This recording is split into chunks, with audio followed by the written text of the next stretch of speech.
하나님 말씀 보겠습니다. 하나님 말씀 룻기 1장 1절 말씀입니다. 한 목소리로 봉독하겠습니다. 시작. 사사들이 치리하던 때에 그 땅에 흉년이 드니라.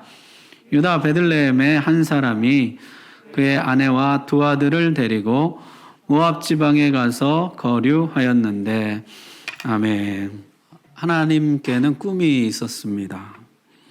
이 백성들을 애굽에서 건져내시면서 약속의 땅에 인도해 가시면서 하나님 마음에 가지신 꿈, 제사장 나라 거룩한 백성을 만드는 것이었죠.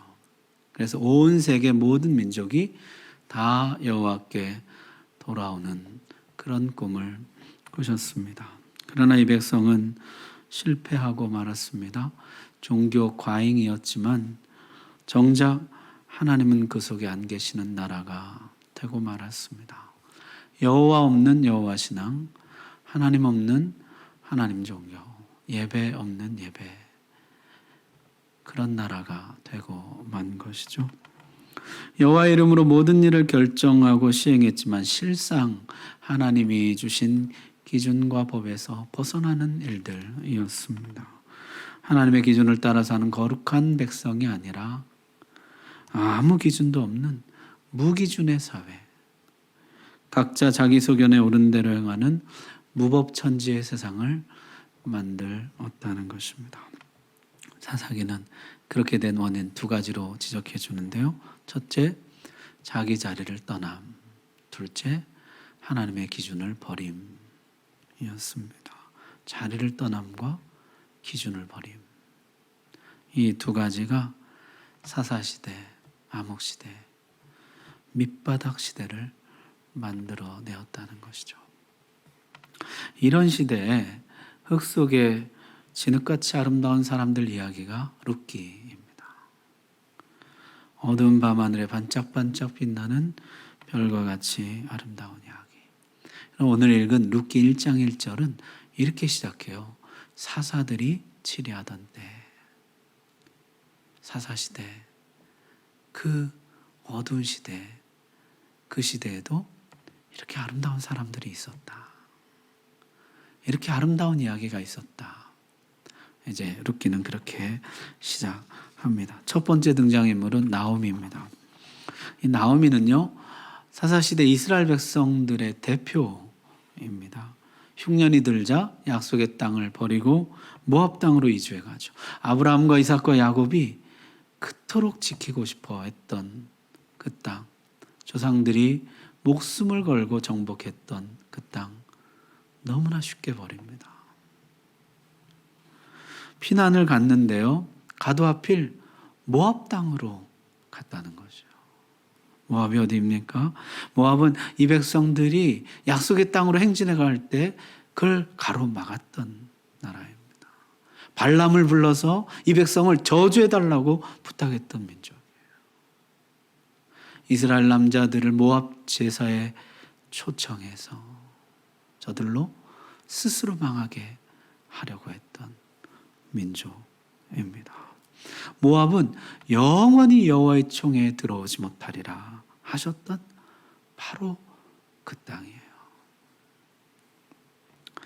더구나 나오미는 거기서 모압 여인을 며느리로 삼습니다. 이방인들과 섞이지 말고 통혼하지 말라는 하나님 말씀 지키지 않는 것이죠. 뭔가 거꾸로 가고 있는 것이에요. 약속의 땅에서 나오고 약속의 말씀에서 벗어나고. 나오미는 모압 땅에 거주한 지 10년 만에 남편이 죽고 두 아들이 죽습니다. 모든 것을 다 잃어버리는 것이죠. 그리고 다시 약속의 땅으로 돌아옵니다. 나오미가 돌아왔다 반기는 사람들에게 더 이상 나를 나오미라 부르지 말라. 마라라고 불러라. 나오미는 기쁨이란 뜻이고 마라는 쓰다는 뜻이에요. 내 인생 쓰다.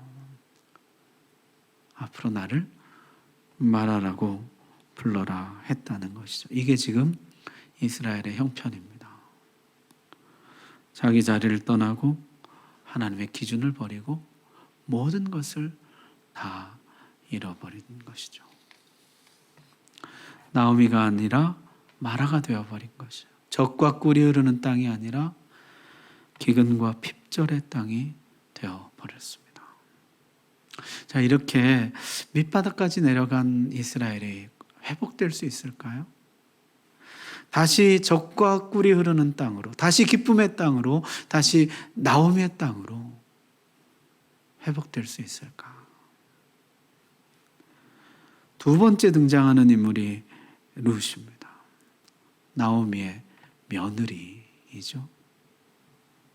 나오미가 약속의 땅으로 돌아올 때 두 며느리를 부릅니다. 이제 너희는 친정으로 돌아가서 제가하라. 너희 각자 살 길을 찾아가라. 첫째 며느리 오르바가 울면서 떠나갑니다. 너도 가라. 안 가겠습니다. 룻이 안 가겠다 하면서 한 말이 있어요. 여러분 1장 16절 17절 한번 보십시오. 우리 같이 한번 읽겠습니다. 시작. 룻이 이르되 내게 어머니를 떠나며 어머니를 따르지 말고 돌아가라. 강권하지 마옵소서. 어머니께서 가시는 곳에 나도 가고 어머니께서 머무시는 곳에서 나도 머물겠나이다. 어머니의 백성이 나의 백성이 되고 어머니의 하나님이 나의 하나님이 되시리니. 아멘. 저는 이제 이스라엘 백성입니다. 이 백성은 나의 백성입니다. 저는 이제 하나님의 백성입니다. 여호와는 나의 하나님입니다. 끝까지 남겠습니다. 룻은 자기 자리를 지키겠다고 선언합니다. 며느리의 자리, 이스라엘 백성의 자리, 하나님 백성의 자리를 지키겠다는 것이죠. 내가 만약 이 자리를 떠나면 여호와께서 내게 벌을 내리시고 또 내리시기를 원하노라. 굳은 결심이었습니다. 여러분, 사사시대 어떤 시대였습니까? 레위인조차도 자기 처소를 떠나고 단지파는 자기 땅을 떠나버리고 하나님이 주신 자기 자리를 헌신짝처럼 버리던 시대였습니다. 그런데 이 모압 여인이요, 자기 자리를 지키겠다는 거죠. 내가 무슨 일이 있어도 지키겠습니다. 모압 여인 하나가 지킨다고 그게 뭐 대수겠습니까? 그런데요, 여러분, 하나님이 여기서부터 나오미를 회복시키기 시작합니다. 텅 빈 나오미를 풍족한 나오미로 밑바닥에서부터 이제 끌어올리기 시작합니다. 자, 베들레헴으로 돌아온 룻은요, 밭에 이삭을 주러 나갑니다. 어느 밭으로 가야 할까요? 사사시대 누가 하나님의 법을 지켜서 이웃을 위해서 이삭을 남겨놓겠습니까? 이 각박하고 강자가 약자를 착취하고 약탈하는 세상에서 어디로 가야 이 시어머니와 며느리 두 사람 생계를 유지할 수 있을까요? 막막한 심정으로 나갔는데요, 다행히 마음씨 좋은 너그러운 사람의 밭에 가게 됐습니다. 그 밭에서 이삭을 주우며 안정적인 생활을 이어나갈 수 있었다는 것이죠. 나중에 이 두 사람은 결혼합니다.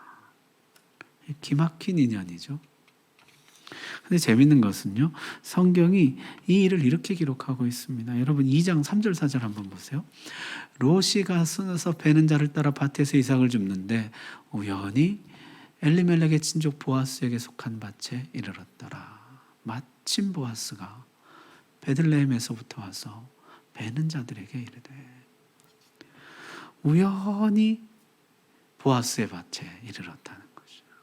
그리고 때마침 그때 보아스가 일꾼들을 격려하게 하러 위해서 밭에 왔다가 보아스를 보게 되었다. 룻을 보게 되었다는 것이죠. 우연히와 때마침. 기가 막히게 아다리가 맞았다는 것이죠. 여러분, 사사시대는 종교 과잉의 시대였습니다. 여호와 하나님 했지만 정작 하나님은 그들 중에 계시지 않았습니다. 그런데 여기 룻의 이야기에는요, 하나님이란 말이 나오질 않아요. 우연히 때마침. 그러나 그 어느 성경 이야기보다 훨씬 더 강력한 하나님의 간섭하심을 보여주고 있습니다. 하나님이 그들 중에 계셔서 그들을 인도하시는 것. 모든 사람이 볼 수 있었다는 것이죠. 왜 그런 거 있잖아요.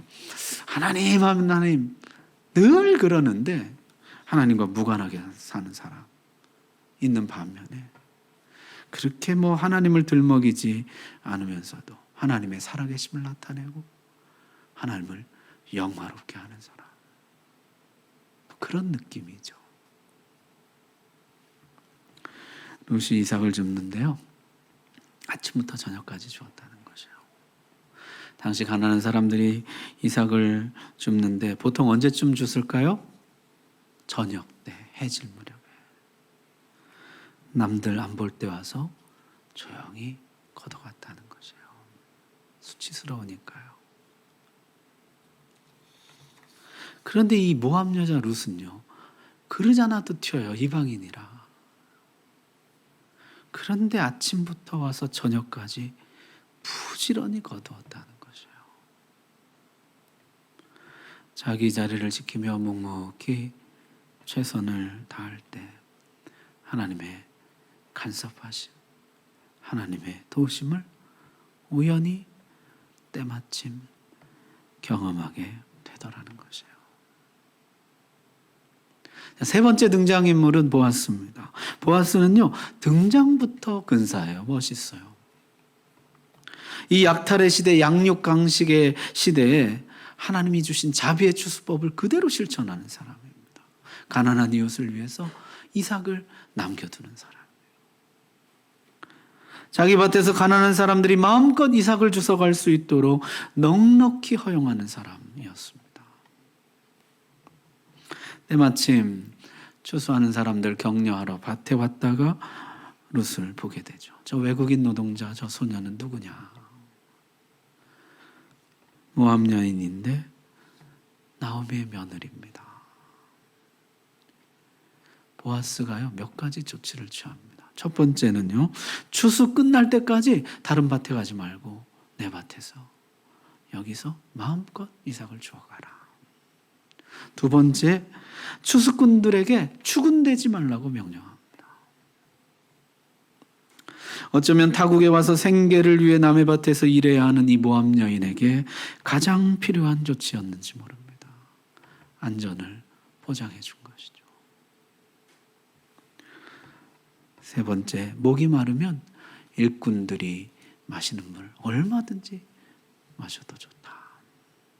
여기는 물이 귀한 동네입니다. 뜨거운 태양 아래 일하는 일꾼들에게 가장 절실한 것은 물이었겠죠. 마음껏 마시라. 일 처리를 이렇게 깔끔하고 근사하게 합니다. 하나님의 법을 지킬 뿐만 아니라 하나님의 법 정신을 알고 정말 약자에게 필요한 배려들을 하는 것이에요. 여러분, 율법의 정신이 뭡니까? 생명 존중, 약자 보호이죠. 하나님의 마음, 그 법을 주신 하나님의 깊은 생각까지 살펴서 그것을 그대로 실천하는 사람이었다는 것이에요. 게다가 보아스는 추수꾼들에게 따로 명령을 내립니다. 마음껏 이삭을 죽게 놔둘 뿐만 아니라 추수한 곡식단에서 조금씩 뽑아 땅에 뿌리라는 것이에요. 율법의 최소한도 못 지키는 이 시대에 율법의 최대한까지 지키는 사람이었다는 것이에요. 지금 사사시대가요, 이 기준도 못 지켜서 그렇게 이 무기준의 사회, 무법 천지 세상을 만든 것이거든요. 근데 이 기준은 말할 것도 없고 더 높은 기준, 율법의 최대한까지 지키려 했다는 것이죠. 여러분, 사사 시대가 도래한 원인이 무엇이었습니까? 자기 자리를 떠남과 하나님의 기준을 버림이잖아요. 그런데 여기요, 자기 자리를 꿋꿋이 지키는 룻과 하나님의 기준을 최대한까지 지키는 보아스가 만나게 됩니다. 야, 이 뭔가 사사 시대가 끝나겠구나. 기대감을 주는 것이죠. 여러분, 기대감을 주는 사람이 있어요. 야, 뭔가 하나님 역사하시겠구나. 이 절망적인 시대에요, 기대감을 주는 사람들이 있다고요. 하나님이 역사하실 것 같다. 그런 사람이었다는 것이죠. 자, 룻이 집으로 돌아왔는데요, 나오미가 깜짝 놀랍니다. 보리 이삭 주워온 게 한 에바 22리터였다는 것이요. 당시 노동자 하루 양식이요 0.5에서 1리터입니다. 이게 거의 한 달치 양식이에요. 이건 주워온 게 아니라 누가 막 퍼준 거예요. 너를 돌본 자가 누구냐? 보아스라는 사람입니다. 나오미가 귀가 번쩍 트이죠. 룻은 아직 모르지만 이 보아스는 남편 엘리멜렉의 친족이었습니다. 율법에 보면요, 빈민구제 제도가 몇 가지 있는데 그 첫 번째가 이제 자비의 추수법이죠. 이삭을 남겨둬라. 두 번째가 고엘이라는 제도인데요. 이게 뭐냐면 가장 가까운 친족부터 책임을 져주는 것입니다. 형제가 그 삶이 무너졌을 때, 그 가정이 파산했을 때 가장 가까운 근족부터 책임을 져주는 것. 이게 고엘 제도거든요. 고엘이 구속자라는 뜻이에요. 구원자. 구원자가 돼주는 것이에요. 파산한 형제의 구원자가 되어주는 것. 어려움을 당한 형제의 구원자가 되어주는 것. 그게 고엘 제도입니다. 보아스의 재력으로 보나 인품으로 보나 경건으로 보나 충분히 고엘이 되어줄 수 있는 사람이었습니다.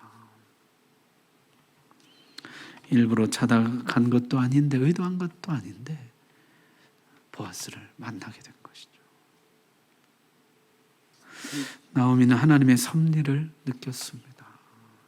하나님이 이 일을 어떻게 하실까? 추수가 끝났습니다. 오늘 추수 한 곡씩 타작하는 날입니다. 나오미가 룻을 불렀어요. 오늘 밤 타작마당에 가서 보아스에게 우리의 고엘이 되어 주십시오. 요청하라. 청원하라. 이렇게 말합니다. 그날 밤 룻은 타작마당 보아스의 숙소에 들어갑니다. 자다가 깜짝 놀란 보아스가요, 누구냐 너? 룻입니다. 우리의 고엘이 되어 주십시오. 보아스가 감탄하죠. 여러분, 보통 이런 이야기는 어떻게 끝이 날까? 이게 결론이 대체로 뻔하거든요. 이 젊은 며느리가 젊은 남자를 만나서 자기 살 길 찾아 떠나갔더라. 그게 보통 그냥 예상되는 이야기잖아요. 그런데 이 며느리가 끝까지 자기 자를 지키는 거죠. 우리 집안의 고엘이 되어 주십시오. 끝까지 자기 집안을 지키는 것이에요. 보아스가 약속합니다. 내가 고엘이 되어 주겠다. 그런데 우리 집안에 나보다 더 가까운 친족이 있다는 것이에요. 1순위자가 있다는 것이에요. 내일 아침 그에게 물어보고 그가 거절하면 내가 반드시 너희 집안에 고엘이 되어주겠다. 약속하고 돌려보냅니다. 여러분, 성경에 자기 숙소에 자기 침실에 들어온 여성을 거절한 남자는 요셉하고 보아스 정도가 아닐까 생각돼요. 둘은 또 조금 다른데요. 요셉은 유혹을 받은 것이지만 보아스는 청혼을 받은 것입니다. 깊은 밤 나의 침실에 아무도 보는이 없는데 보아스가 홀로 율법을 지키는 것이에요. 여러분, 지금 시대가 어떤 시대입니까? 소돔과 고모라 뺨치는 시대입니다. 손님 한 사람 왔다고 끌어내라고 온 동네 사람들 몰려드는 시대예요. 레위인조차 첩을 두는 시대예요. 그런데 보아스는 하나님의 법을 지키는 거죠. 다음날 성문 앞에 10명의 장로들을 초대하고 모든 백성들이 보는 앞에서 이 일을 공식적으로 다룹니다. 1순위자에게 묻습니다. 네가 이 집안의 고엘이 되겠느냐? 되겠다. 그럼 너는 그 집안에 잃어버린 땅을 사서 그 집의 명의로 해주어야 한다. 그리고 룻과 결혼해서 자식을 그 집안의 대를 잇게 해주어야 한다. 그럼 난 못하겠다. 손해보는 일 못하겠다. 그렇게 했어요. 누가 내 돈 들여서 남의 집안 일으켜주겠습니까? 보아스가 그러면 내가 고엘이 되겠다. 10명의 장로들과 모든 백성들 보는 앞에서 공식적으로 고엘이 되고 온 백성들의 축하와 축복을 받습니다. 여러분, 앞에 사사기에서 베냐민 지파가 거의 다 무너졌었잖아요. 없어지게 생겼잖아요. 그때 어떻게 했습니까? 법이고 뭐고 절차고 뭐고 집단 납치, 집단 강간, 그것으로 명맥을 이어가려고 했었잖아요. 그렇게 결의했었잖아요. 그러나 여기 보아스는요, 무너진 형제의 가정을 일으키는데 법과 절차를 지킵니다. 하나님이 정한 기준을 지키는 것이에요. 이게 하나님 나라죠. 깔끔하고 깨끗하게, 정말 근사하게 이 일을 처리하는 것이에요.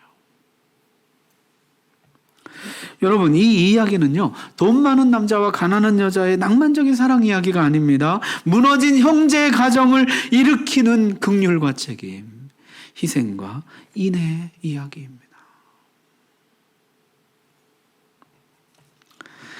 드디어 자기 자리를 지키는 룻과 하나님의 기준을 준수하는 보아스가 결혼을 하게 돼요. 아들을 낳는데 그 이름이 오벳이었더라.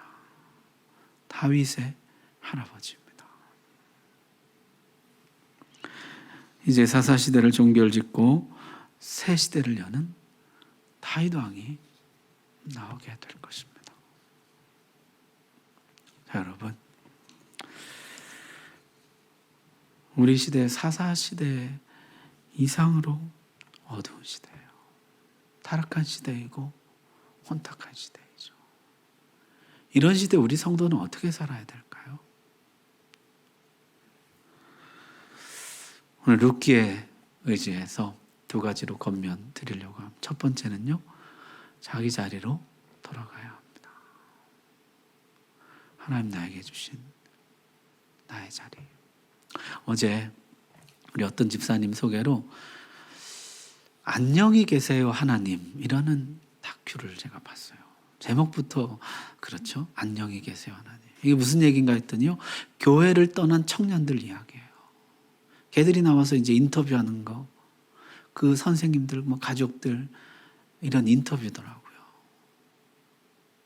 근데 이 청년들이 교회를 떠난 주된 이유가 뭐냐니까요, 자기 자리를 지키지 않은 목사, 어른들, 교회, 그것 때문에 떠났다는 것이에요.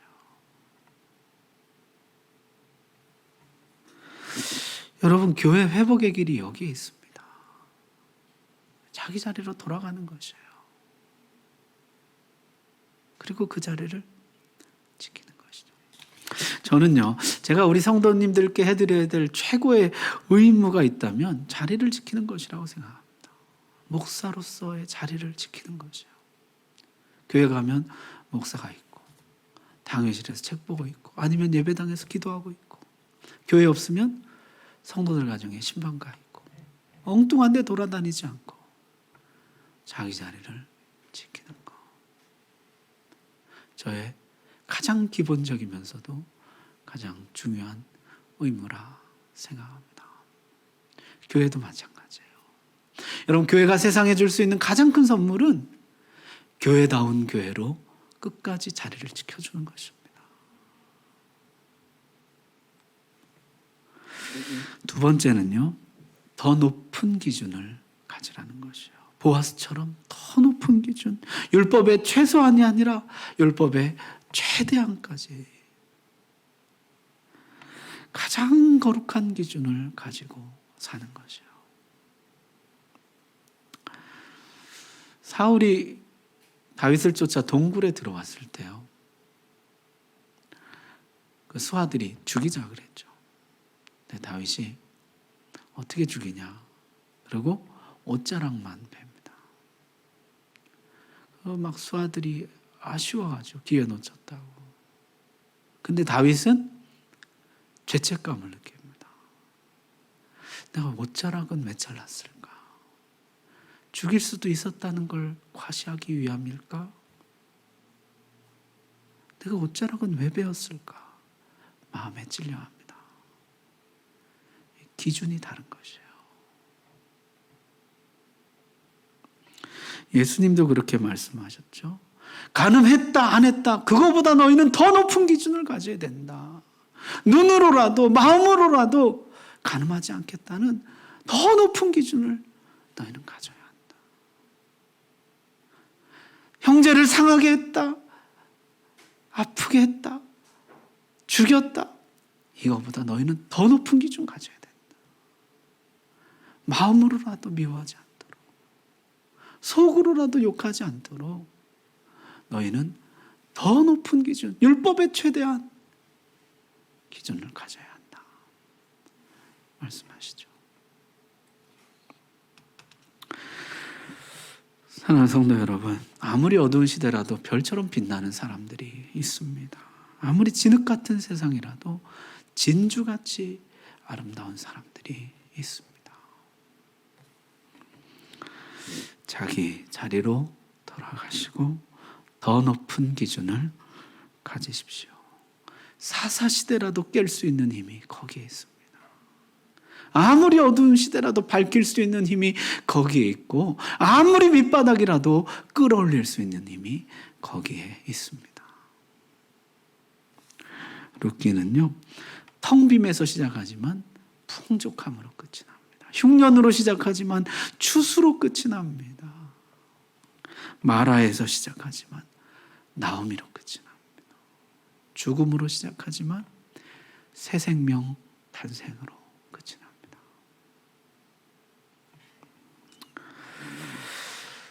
그리고 그 하나님이 오늘도 살아계신 줄로 믿습니다.